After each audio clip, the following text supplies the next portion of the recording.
एक गांव था। वहां एक औरत रहा करती थी जो अपना जीवन चलाने के लिए कच्चा बादाम बेचा करती थी। कच्चा बादाम ले लो, कच्चा बादाम, कच्चा बादाम ले लो, कच्चा बादाम। अरे ये बादाम खाओगे तो सारे बादाम भूल जाओगे। ले लो ले लो, कच्चा बादाम ले लो, कच्चा बादाम। सुनो आंटी, 10 का बादाम मुझे दे दो। अरे हाँ बेटा, ये लो। तुम तो बहुत ही अच्छे बच्चे लगते हो। ये लो, तुम थोड़ा ज्यादा ले लो और हमेशा आते रहना। अक्सर हेमा बच्चों को ज्यादा बादाम दे दिया करती थी। उसको बच्चे बहुत ही अच्छे लगते थे। अरे रुको बादाम वाली, मुझे भी बादाम दे दो। हाँ तो भैया, मैं कहाँ भाग रही हूँ। अरे ओ बादाम वाली, क्या तुम मुझे भी थोड़ा बादाम दे सकती हो? मुझे बहुत भूख लगी है, पर हाँ, मेरे पास पैसे नहीं है। अगर तुम मुझे बादाम खिला दोगी तो भगवान तुम्हारा भला करेगा। आप परेशान ना हो, मेरे बादाम से अगर किसी का पेट भरता है तो ये तो मेरे लिए खुशी की बात है। लीजिए, आप ये बादाम खा लीजिए। हेमा रोज अपने घर से शहर जाती थी और रास्ते में कच्चा बादाम बेचते हुए जाती थी। उसके पास एक बड़ा सा टोकरा भी था जिसके अंदर बहुत ढेर सारा बादाम लेकर जाया करती थी। भाई साहब, जरा मेरा टोकरा उठाने में मदद कीजिए तो। बादाम ज्यादा हो जाते हैं तो उठा ही नहीं पाती हूँ। टोकरा उठाते हुए हेमा धन्यवाद कहकर चली जाती है। कच्चा बादाम ले लो, कच्चा बादाम, कच्चा बादाम ले लो, कच्चा बादाम। अरे हेमा, तू आ गई? चल अब बादाम दे दे, कब से इंतजार कर रहे थे। हाँ मुझे भी दे दे। पता नहीं, तेरे बादाम हम ना खाएं तो मजा ही नहीं आता है। अब तो आदत सी हो गई है। हाँ तू बता कि तेरे बादाम इतने मीठे कैसे होते हैं? कहाँ से लाती है ये तो बता। हाँ हाँ बोल, हम किसी और का बादाम लेते हैं तो वो या तो खराब निकल जाता है या तो बेस्वाद होते हैं। बस आप लोगों का प्यार है। ये बात एक लड़का सुन रहा होता है। वो रोज नोटिस करता है हेमा को। उसको भी उसके बादाम अच्छे लगते हैं, लेकिन जब वो कभी भी पूछने पर अपने बादाम का राज नहीं बताती है तो वो तय कर लेता है कि वो पता करेगा कि वो बादाम कहाँ से लाती है और उसके बादाम इतने मीठे किस कारण से हैं। अच्छा, अब मैं भी घर चलती हूँ, शाम होने लगी है, बहुत दूर जाना होता है। चलो, अब वो घर जा रही है, उसके पीछे चलता हूँ। वो हेमा के पीछे जाने लगता है। जाते जाते वो देखता है कि वो एक घर में घुस गई है। अरे, ये तो एक घर में घुस रही है। लग रहा है वही उसका घर है। लड़का झांकने लग जाता है उस घर की खिड़की से। वाह, आज तो सारे बादाम बिक गए, पर आगे के लिए काम करना पड़ेगा फिर। इतना बोलकर वो अचानक से एक सुंदर लड़की का रूप ले लेती है और खुद को शीशे में निहारने लगती है। लो, हो गई मैं तैयार। हाय, नजर ना लगे मुझे किसी की। कितनी सुंदर हूँ मैं। अब जरा चलूं शिकार करने। अरे बाप रे, अरे बाप रे, ये क्या आफत है? ये इसने कैसे किया? और अब ये क्या करने वाली है? लग रहा है घर से बाहर निकल रही है। मैं छुप जाता हूँ। फिर वो उसका पीछा करने लगता है और देखता है कि वो कार रुकवा रही है। क्या आप मुझे थोड़ी दूर छोड़ देंगे? मैं यहाँ फंस गई हूँ। वो कार चालू करता है और कुछ आगे बढ़ता है। आप जैसी खूबसूरत लड़की आधी रात में कर क्या रही है? थैंक यू, बस मुझे यही छोड़िए। आप भी कम हैंडसम नहीं है। अच्छा बताइए, आप बादाम खाएंगे? जी जरूर। अगर कोई खूबसूरत लड़की बादाम खिलाए तो ऐसा कौन बेवकूफ होगा जो मना कर देगा? तभी वो देखता है कि वो उसको मारकर उसकी लाश लेकर निकलती है कार से और घर की तरफ लेकर आती है। अरे मोरी मैया, इसने तो उसे मार दिया, पर अब ये क्या करती है ये भी देख लूं। तब ना जाकर लोगों को बोलूंगा कि ये बादाम वाली, जिसको हम भोली औरत समझते थे, वो कैसी है।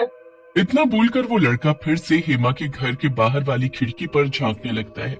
अब मेरी बादाम कल तक तैयार हो जाएंगे, फिर मैं इस कच्चे बादाम को बेच दूंगी। कच्चा बादाम ले लो, कच्चा बादाम, कच्चा बादाम ले लो, कच्चा बादाम।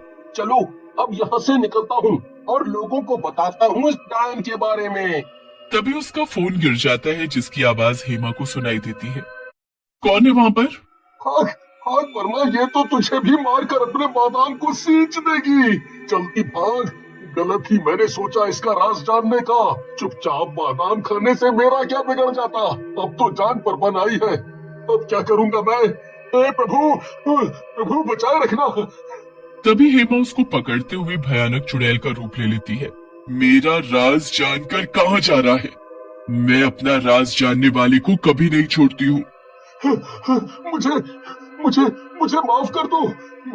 मैं ये बात किसी को नहीं बताऊंगा, पर मुझे जाने दो, मुझे माफ कर दो। मुझे मार कर तुम्हें क्या मिलेगा? मैं तो ऐसे ही आ गया था, मुझे नहीं पता था तुम क्यों करती हो ऐसा। चल तुझे मैं बताती हूँ, क्योंकि आज तेरा आखिरी दिन है, तो तेरी आखिरी इच्छा समझकर मैं तुझे एक बार बता देती हूँ। वो उसे घसीटते हुए जंगल की तरफ लेकर जाती है। मैं एक घरेलू महिला थी और अपने पति के साथ सुख से रहती थी, पर लोगों को किसी की खुशी बर्दाश्त नहीं होती है ना। मेरा पति कच्चा बादाम बेचा करता था, पर जो दूसरे व्यापारी थे उनका मेरे पति की वजह से बहुत नुकसान हो रहा था, तो उन लोगों ने मेरे पति को मारकर इसी बाग में दफना दिया और बादाम का पौधा लगा दिया। मैंने ये सब देख लिया और मैं ये सब झेल ही नहीं पाई, जिसकी वजह से मैंने भी खुदकुशी कर ली। पर जब मैं जागी तो मैं एक चुड़ैल बन चुकी थी। तब मैंने ठान लिया कि अब मैं सबसे बदला लूंगी, किसी को खुश नहीं रहने दूंगी। फिर मैं लोगों को मारने लगी और उनके खून से ही ये बादाम सींचकर लोगों को बादाम खिलाने लगी। फिर वो चुड़ैल उसे एक तहखाने में बंद कर देती है। वो लड़का रोता चिल्लाता रहता है, पर चुड़ैल उसकी एक नहीं सुनती। फिर अगले दिन चुड़ैल उसे अपना शिकार बनाने के लिए तहखाने में जाती है। तुझे मारना ही होगा, क्योंकि अगर तू नहीं मरा तो लोग मुझे मार देंगे। तुम तो इतनी शक्तिशाली हो, तुमने अपने पति के दोषियों को भी मारा है, तो कोई तुम्हें कैसे मार सकता है भला? हाँ? मेरे पति को 4 लोगों ने मारा था। मैंने पहले को तो बड़ी आसानी से मारा। मैं उसके सामने एक सुंदर लड़की बनकर गई।